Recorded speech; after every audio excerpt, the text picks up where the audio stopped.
Hello दोस्तों, स्वागत है आपका हमारे चैनल फाइंडिंग मिस्ट्री हिंदी में। तो दोस्तों, आज हम बात करेंगे एक ऐसे क्रीचर की जिसे किचकांडी नाम से जाना जाता है। तो आखिर कौन और क्या है किचकांडी, क्या है इसकी सच्चाई, चलिए जानते हैं आज की वीडियो में। ये अर्बन लेजेंड नेपाल का होता है। ये एक ऐसी खौफनाक चुड़ैल होती है जो अपने नाखून की मदद से किसी भी आदमी के शरीर से उसकी पूरी लाइफ खराब कर उसकी लाइफ चूस सकती है और उस आदमी को इतना कमजोर बना सकती है कि वो देखते ही देखते अपना प्राण त्याग देता है। ये काफी खौफनाक मंजर होता है। ये पुरुषों की ऐसी दुर्दशा कर देती है कि आम आदमियों के लिए अनुमान लगाना भी मुश्किल हो जाता है। लेकिन क्यों ये सिर्फ पुरुषों को ही अपना शिकार बनाती है? कुछ ऐसे ही सवाल आपके दिमाग में भी आ रहे होंगे। तो इसके पीछे एक पुरानी कहानी है और ये कहानी आज से तकरीबन 500 साल पुरानी है। 500 साल पहले नेपाल के एक छोटे से गांव में एक छोटा सा परिवार रहता था। उस छोटे से परिवार में एक वृद्ध पिता और उसकी 17-18 साल की बेटी भी रहती थी। ये दोनों अपनी खुशहाली जीवन काट रहे थे, लेकिन उस बूढ़े पिता को अपनी बेटी की शादी कराने के लिए लोगों ने ताने देना शुरू कर दिए। फिर उसके पिता ने सोचा कि मुझे अपनी बेटी की शादी कर देनी चाहिए और उसकी बेटी बहुत खूबसूरत थी। उसी गांव में एक लड़का था, वो काफी पैसे वाला था और वो उस बूढ़े आदमी की बेटी से शादी करना चाहता था। लेकिन वो लड़का काफी क्रूर था।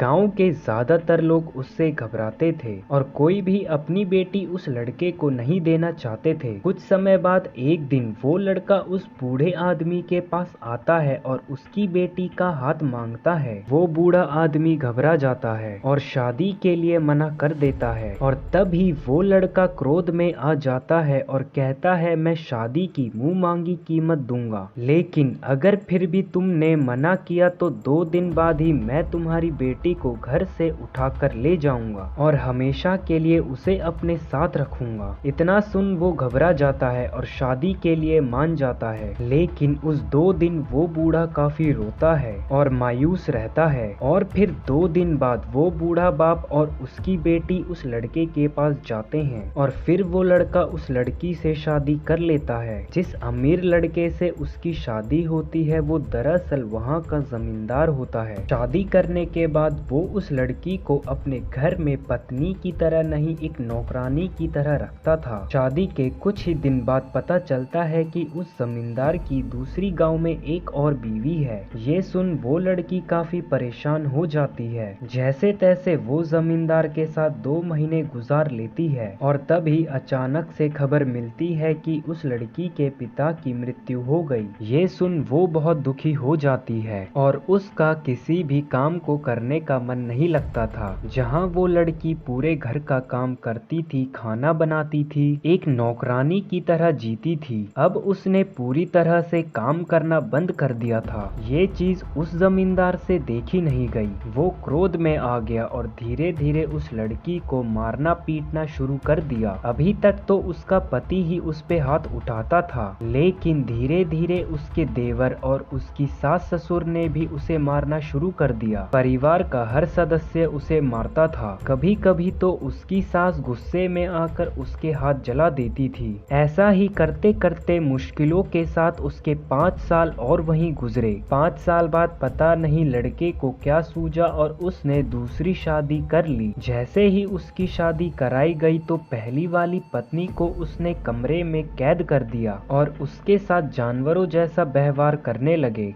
जमींदार की पहली पत्नी काफी मिन्नतें करती थी और चिल्लाती थी और उसके पैर जंजीरों से बांध दिए जाते थे। जानवरों से भी बदतर हालत हो चुकी थी उसकी। खाने पीने को भी कुछ नहीं देते थे। एक दिन अमावस्या की रात थी, घनी काली अंधेरी रात। उस लड़की ने सोच लिया कि जैसे तैसे कर जब सो जाएंगे तो मैं यहाँ से अपने आप को छुड़ा के भाग जाऊंगी। अपने प्लान के मुताबिक वो आधी रात को अपनी जंजीरें छुड़ाकर वहाँ से भागने की कोशिश करती है। जैसे तैसे कर वो उस हवेली से बाहर निकलती है, लेकिन तभी अचानक से हवेली का एक नौकर देख लेता है। लेकिन वो रुकती नहीं, वो आगे भागने की कोशिश करती है। भागते भागते थोड़ी दूर तक पहुंचती है और सामने पहाड़ी देखती है। वो पहाड़ी काफी खौफनाक थी। पहाड़ी में एक खौफनाक घाटी भी थी। उसने सोचा कि मैं उस उस घाटी में छुप जाऊंगी और पूरी रात यहीं रहूंगी और सुबह जैसे तैसे कर गांव से बहुत दूर चली जाऊंगी। जैसे ही वो घाटी में आती है वो छुपने की कोशिश करती है,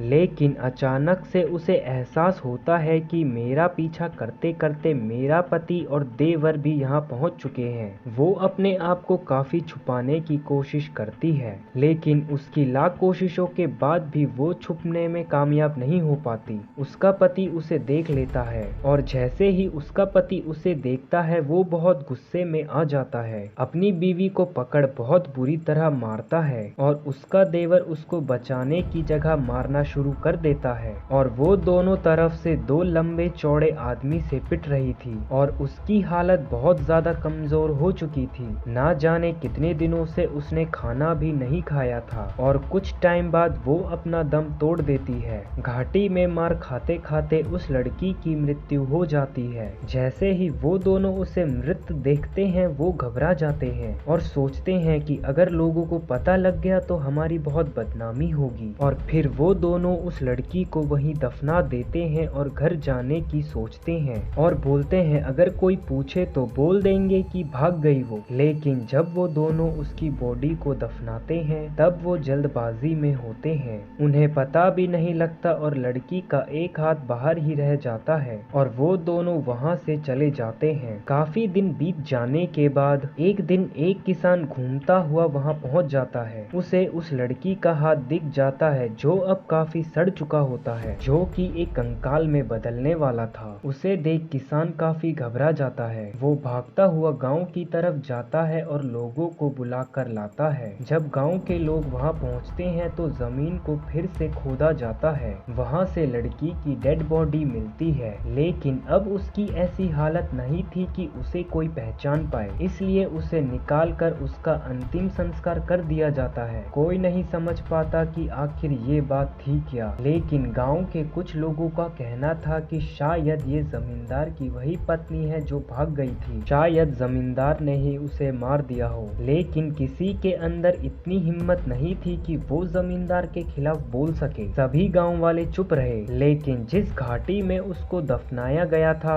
वो घाटी भूतिया हो गई। उस घाटी के आसपास भी जाना लोगों ने बंद कर दिया। कुछ लोगों का कहना था कि सूर्यास्त के बाद कोई भी वहां से गुजरता था तो उसे चीखने चिल्लाने और रोने की आवाज सुनाई देती थी। उस हादसे के 200 साल बाद एक दिन वहां से एक लकड़हारा जा रहा था। अचानक से उसे लाल साड़ी में एक खूबसूरत लड़की दिखाई देती है। वो उससे लिफ्ट मांगने के लिए उसके पास आती है। वो लकड़हारा अपनी बैलगाड़ी में था और वो उसे लिफ्ट देने के लिए हाँ कर देता है। जैसे ही वो लड़की उस बैलगाड़ी में बैठती है, थोड़ी ही दूर में जाकर उस आदमी को अपनी गर्दन की तरफ भारी फील होता है। उसका शरीर पूरा झटका खा जाता है। जैसे ही वो पीछे मुड़ के देखता है तो उसके पीछे कोई नहीं था। वो लड़की भी अचानक से गायब हो गई थी। वो काफी डर जाता है। लकड़हारा अपने घर पहुंचता है और 10 दिन बाद ही उसकी मौत हो जाती है, क्योंकि उसे बहुत बुरी बीमारी हो गई। उसका शरीर सड़ने लगा था। इसी तरह काफी किस्से सामने आए जहां लोगों का कहना था कि एक लंबे नाखून वाली, खुले काले लंबे बालों वाली गोरी सी लड़की लाल साड़ी पहने हुए रहती है और घाटी के आसपास भटकती है, आने जाने वाले लोगों से लिफ्ट मांगती है और उन्हें अपना शिकार बना लेती है और 10 दिन बाद उसकी मौत हो जाती है। धीरे धीरे कर सब समझ गए कि ये वही लड़की है और जब ये बात फैल गई तो लोगों ने उसे किचकांडी का नाम दे दिया। किचकांडी का कहर धीरे धीरे पूरे गांव में छाने लगा, जिस डर से लोग अपने गांव को छोड़कर भागने लगे। लेकिन उस किचकांडी का कहर कभी खत्म नहीं हुआ। आज किचकांडी को पूरी दुनिया जानती है। आज की इस वीडियो में बस इतना ही। आशा करता हूँ कि आपको ये वीडियो पसंद आई होगी। अगर आपको ये वीडियो पसंद आई तो वीडियो को लाइक करें और ज्यादा से ज्यादा शेयर करें, और चैनल में नए हो तो चैनल को सब्सक्राइब कर बेल आइकन को जरूर दबाएं ताकि हमारी वीडियोस की नोटिफिकेशन आपके पास जल्द से जल्द पहुंचे। और हमें कमेंट बॉक्स में कमेंट करके बताएं कि आपकी क्या राय है इस अर्बन लेजेंड को लेकर।